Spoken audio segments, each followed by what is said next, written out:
Joel. So Joel told me it's my first time, so if I start after the break later on in the night, everyone else will be drunk. Bad planning, because I am also shipping. I'm drunk. A little bit about myself. So I have 3 kids, 3 boys. We think.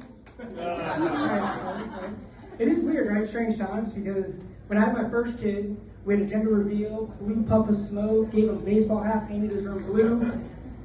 My last kid, we scheduled the gender reveal for his 18th birthday, because early 10 days. What's going to happen there?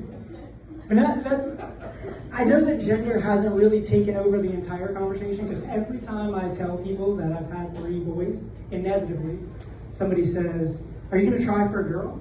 And I'm like, I don't have the heart to tell you, but I wasn't trying for the first 3 kids. The pull-out method doesn't work, and she's Catholic, so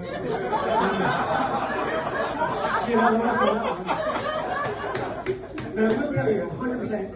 I never say it because we were trying for at least one of the children. At least one. I won't say which one because she's recording. But there is a huge difference between finding out you're pregnant when you were trying for a kid and finding out you're pregnant when you were not trying for a kid. And I always say, I tell my wife this, I'm like, it's a lot like when you call the cops and they show up versus the cops just showing up. She gets mad at me every time. She's like, "You can't say that because our kid was not a mistake, he was not an accident." I'm like, all right, well, I'll let you guys be the judge. Sure. I mean, because she calls it a blessing. And 5 years ago, I was sitting in the living room and I heard from the other room, "Fuck no!" And I ran in and she was crying on the floor. She had a pregnancy test next to her. She was looking at me. She's saying, "What are we going to do?" And I was like, "I don't know. The pull-out method doesn't work. You're Catholic, and I guess it's a blessing." I don't know what to do.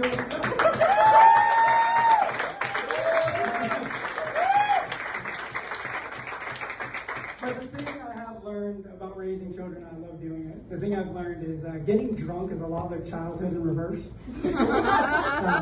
So for me specifically, right, I'm 2 or 3 of those IPAs in, which puts me at a teenage year, right? So horny as fuck, make really bad decisions. And I'll give you a great example. So my son, who's 16 years old, we asked him the other day, a couple of days ago, we said, "Hey, can you go peel an orange for your little brother?" And he said with a straight face, "I've never done that before."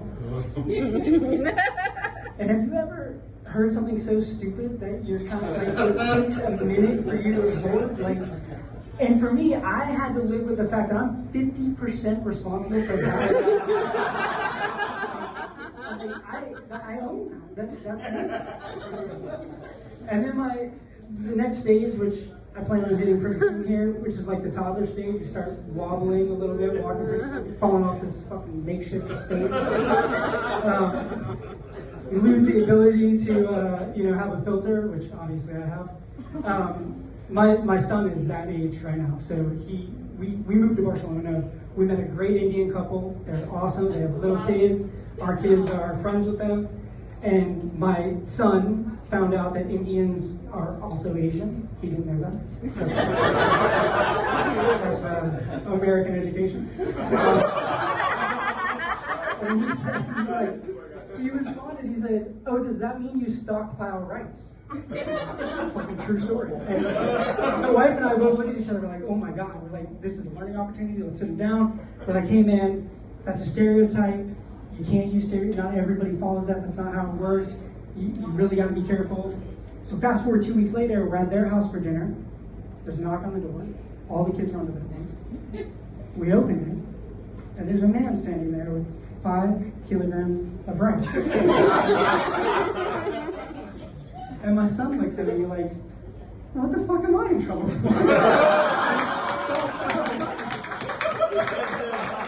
So this was like my entire learning lesson for my son. I was like, okay, well, all he learned was stereotypes happen for a reason, and I guess he's the next Donald Trump. I really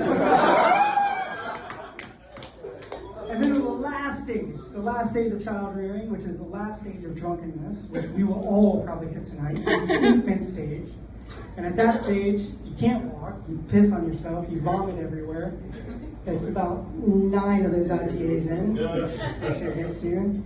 And somebody has to carry you home. And that's pretty much where I hope we all end tonight. And I want to thank you guys for the time. I appreciate all of it.